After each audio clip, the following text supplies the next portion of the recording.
the disastrous military events which have happened in France during the last fortnight have not come to me with any sense of surprise. Indeed, I told the House of Commons, as you may remember, almost exactly a fortnight ago, that the worst possibilities were open. And I made it perfectly clear that whatever happened in France would make no difference to the resolve of Britain and the British Empire to fight on. As I then said, if necessary for years, if necessary alone. During the last few days, we have successfully brought off the great majority of the troops we had on the lines of communication in France. And 7 weeks of all the troops we have sent to France since the beginning of the war, that is to say about 350,000 out of 400,000 men, are safely back in this country. Others are still fighting with the French. We have also brought back a great mass of stores, rifles, and munitions of all kinds, which had been accumulated in France during the last 9 months. We have therefore in this island today a very large and powerful military force. This force includes all our best trained troops and our finest troops, including scores of thousands of those who have already measured their quality against the Germans and found themselves at no disadvantage. We have under arms at the present time in this island over 1.25 million men. Behind these, we have the local defense volunteers, numbering 500,000, only a portion of whom, however, are yet armed with rifles or other firearms.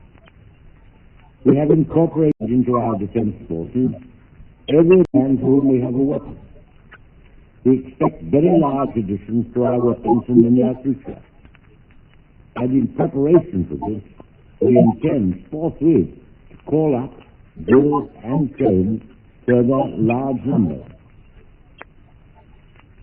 Those who are not called up, or else are employed upon the vast business of munitions production in all its branches, and their ramifications are innumerable. Those who are not so employed or required to serve the country best by remaining at their ordinary work until they receive their summons. We have also over here the Dominion Army.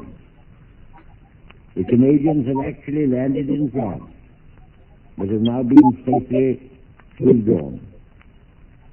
They were much disappointed, but in perfect order with all their artillery and equipment. And both these very high-class forces from the Dominions will now take part in the defense of the mother country. Lest the account I have given of these large forces we have in this country should raise the question, why did they not intervene in the Battle of France? I must make it clear that apart from the divisions training and organizing at home, only 12 divisions were equipped to fight upon the scale which justified their being sent abroad. And this was fully up to the number which the French had been led to expect would be available at the 9th month of the war. The rest of our forces have a fighting value for home defense, which will, of course, steadily increase with every week that passes. Thus, the invasion of Great Britain would at this time require the transportation across the sea of hostile armies on a very large scale.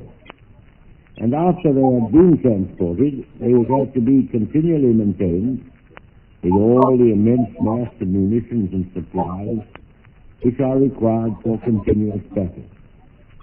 And continuous battle it will surely be. Now here is where we come to the Navy. And after all, we have a Navy.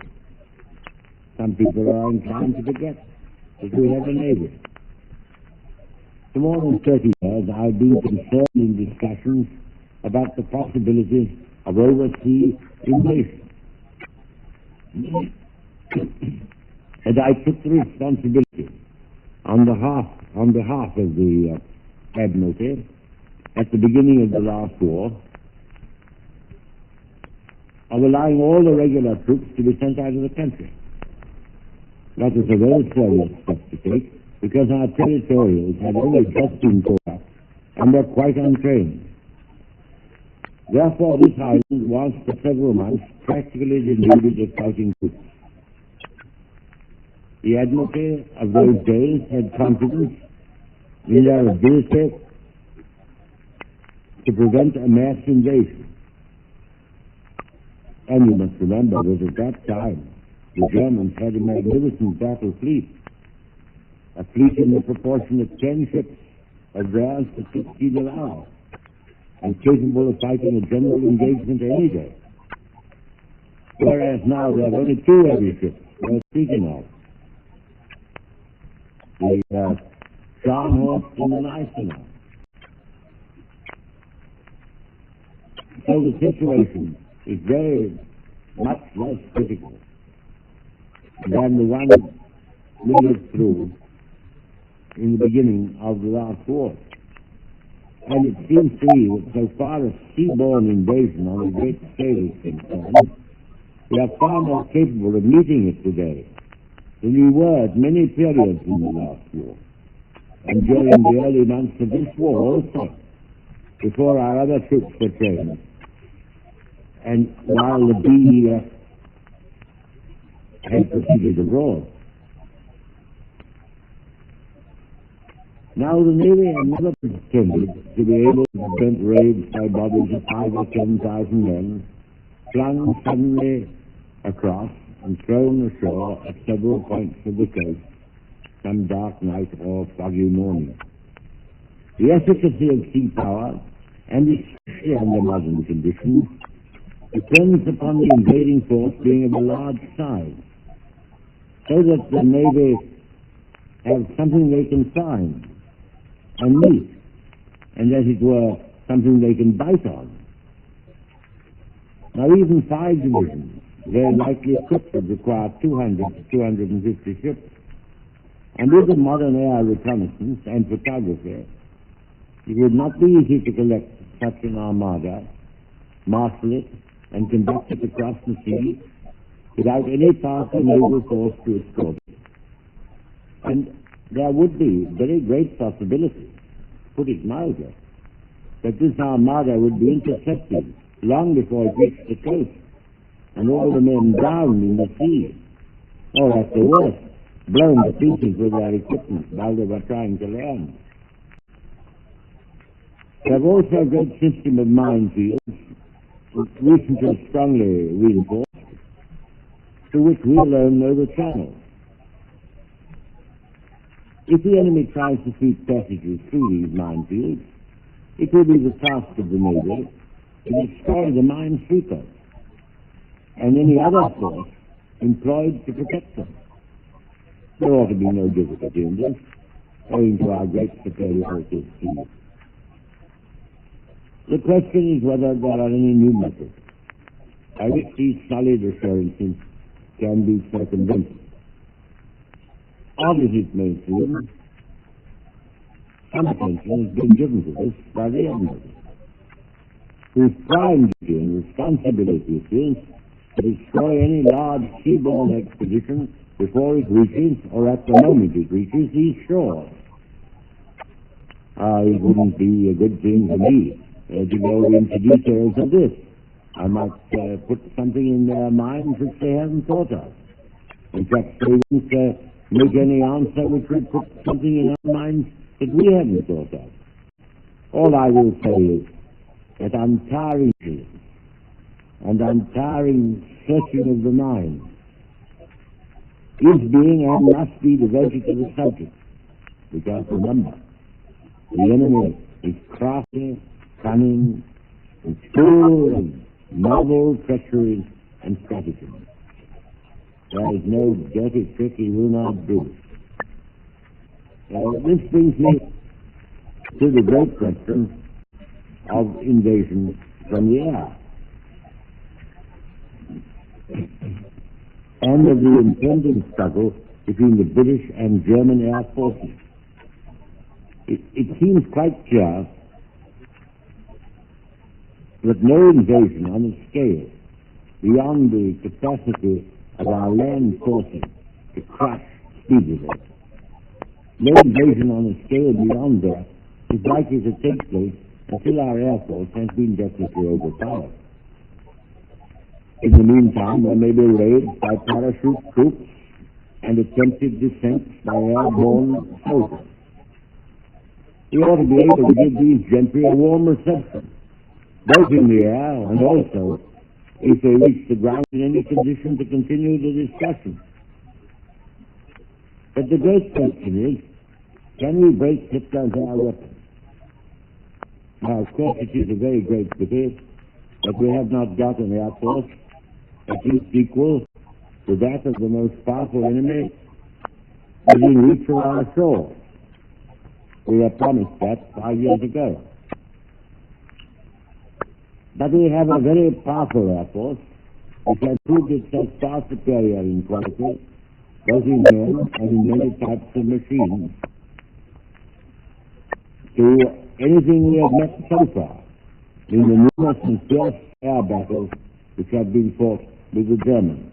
In France, where we were at a considerable disadvantage and lost a lot of machines on the ground when they were standing round the aerodromes, in France we were accustomed to inflict in the air a loss of 2 to 2.5 to 1.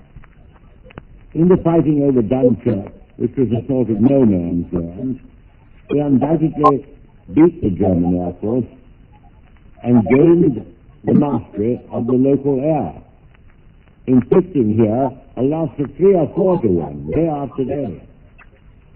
Anyone who looked at the photographs, you must remember them, of the re-embarkation about 10 days ago, great photographs in all the papers, showing the masses of troops assembled upon the beaches, forming the ideal target for hours at a time. Anyone who looked at them must realize that this could not have been possible, that the re-embarkation of all these men could never have been achieved unless the enemy had resigned all hope of recovering air superiority at that time and at that place. In the defense of this island, the advantages of the defenders would be much greater than they were in the fighting around Dunkirk. We hope to improve upon the rate of 3 or 4 to 1, which was realized at Dunkirk,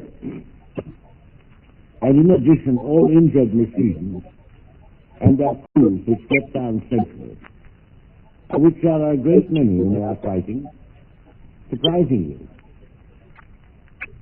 quite a large number come to ground without being permanently injured, and quite a large number of the men come to ground safely. If they fall on friendly soil, they live to fight another day. Whereas all the injured enemy machines and all the men who man them will be total losses as far as the war is concerned. During the great battle in France, we gave very powerful continuous aid to the French army, both by fighters and by bombers. But in spite of every kind of pressure, we would never allow the entire metropolitan strength of the Air Force in fighters to be consumed. This decision was painful, but it was also right, because the fortunes of the battle in France could not have been decisively influenced even if we have thrown in our entire air fighter force.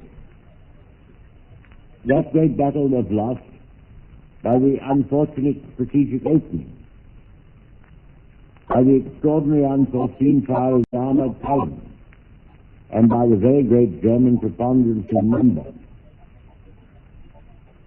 Our fighter air force might easily have been exhausted as a mere incident in that conflict. And then we should have found ourselves at the present time in a serious fight indeed.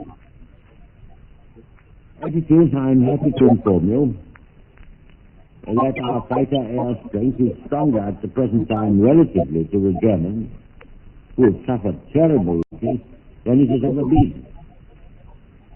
And that consequently we believe ourselves possessed of the capacity to continue the war in the air under better conditions than we have ever experienced before.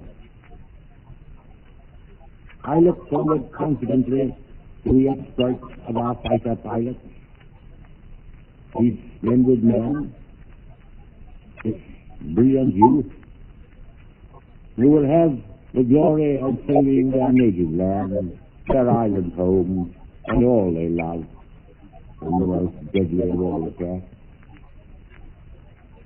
There remains, of course, the danger of the bombing attack, which will certainly be made very soon upon us by the numerous bomber forces of the enemy.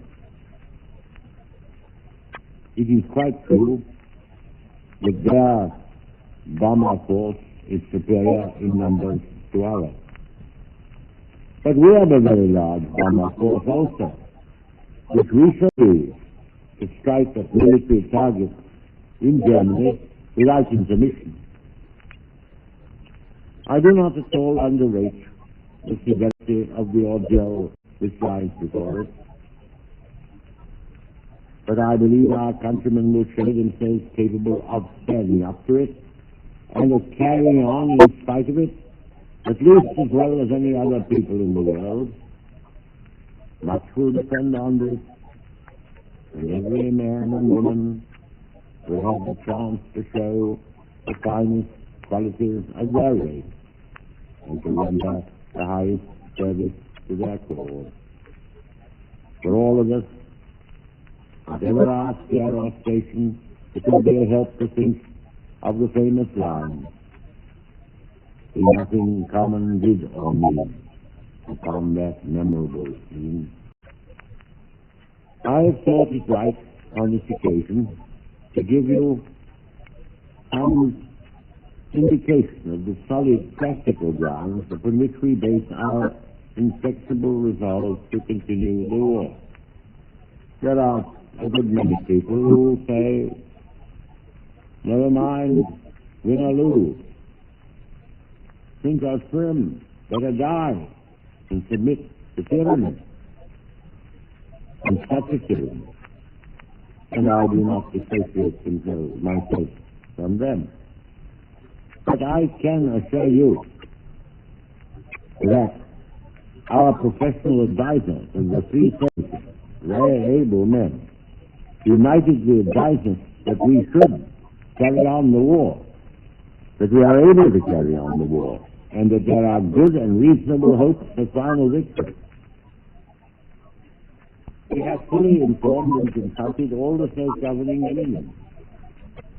These great communities far beyond the ocean, who have been built up on our laws and on our civilization, and who are absolutely free to choose their course, but are absolutely devoted to the ancient motherland, and who feel themselves inspired by the same emotions which lead us to take our all upon duty and honor. We have fully consulted them, and I have received from their Prime Ministers, Mr. Mackenzie King of Canada, Mr. Menzies of Australia, and Mr. Fraser of New Zealand, And the great General Smuts of South Africa, that wonderful man, with his immense, profound mind, and his eye watching from the distance the whole panorama of European affairs. I received from all these eminent men who all have governments behind them elected on white franchises, who are all there because they represent the will of their people. I've received from them messages couched in the most moving terms, in which they endorse cordially our decision to fight on, and they declare themselves ready to share our fortune and to persevere to the end. That is what we are going to do. We may now ask ourselves, in what way has our position worsened since the beginning of the war? It has been worsened by the fact that the Germans have conquered a large part of the coastline of Western Europe, and many small countries have been overrun by them. This aggravates the possibilities of air attack and adds to our naval preoccupation. It in no way diminishes, but on the contrary definitely increases the power of our long-distance blockade. Similarly, the entrance of Italy into the war increases the power of our long-distance blockade. We stop the worst leak of all by that. We do not know whether military resistance will come to an end in France or not. But should it be so, then of course the Germans will be able to concentrate their forces, both military and later on industrial, upon us. But for the reasons I have given you a little earlier in these remarks, they will not find it easy to apply their military forces to this island in great strength. If invasion has become more imminent, as no doubt it has, we, being relieved from the task of maintaining a large army in France, have far stronger and more efficient forces here to meet it. If Hitler can bring under his despotic control the industries of the countries he's conquered, this will add greatly to his already vast armament output. On the other hand, he will not be able to develop them immediately. And we are now assured of immense, continuous, increasing support in supplies and munitions of all kinds from the United States, and especially airplanes and pilots from the Dominions and across the ocean, who will come from regions outside the reach of the enemy bombers.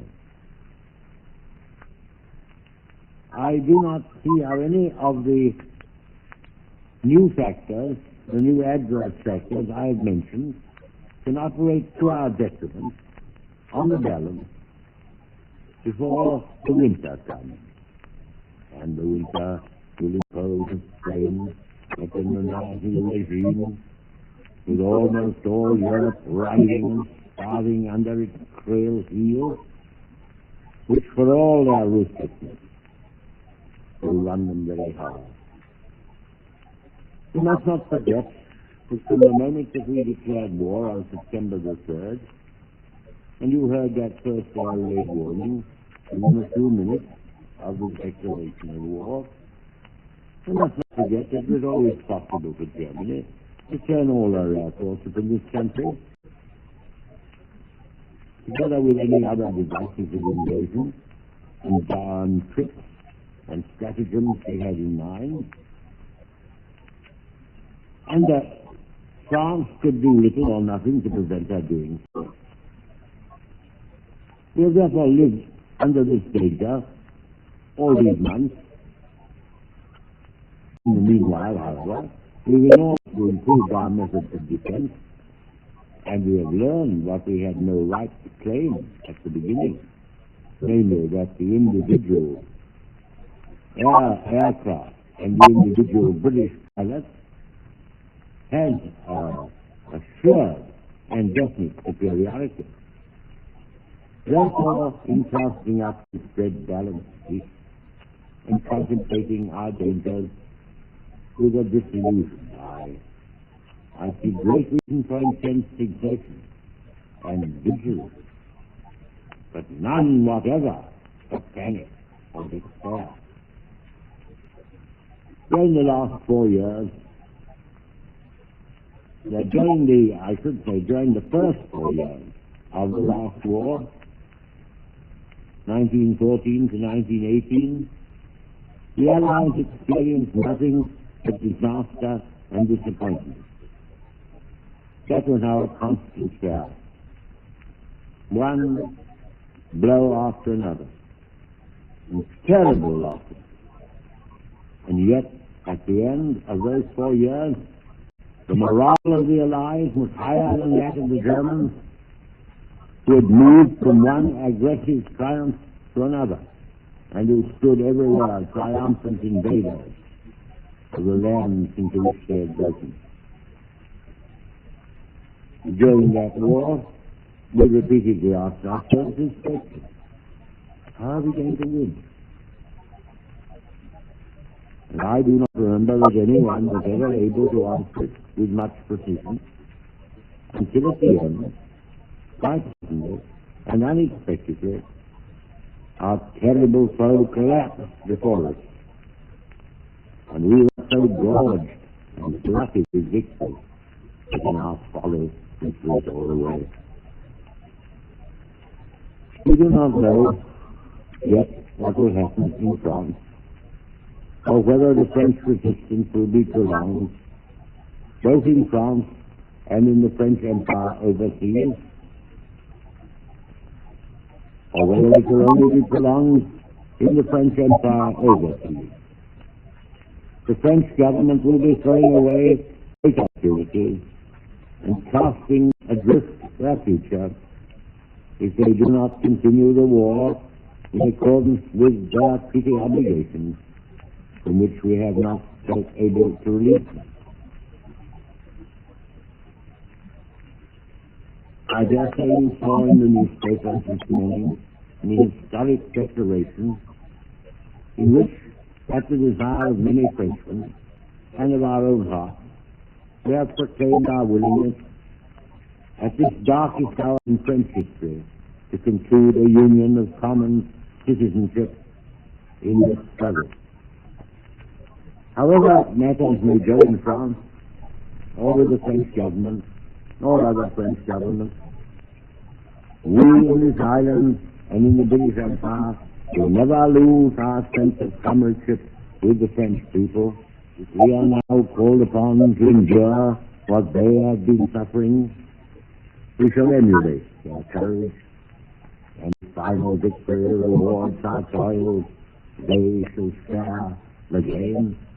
Aye, more, freedom shall be restored to all. We abate nothing of our just demands. Not one jot or tittle do we receive. Czech, Poles, Norwegian, Dutch, and Belgian have joined the causes with our own. All these shall be restored.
was their finest hour.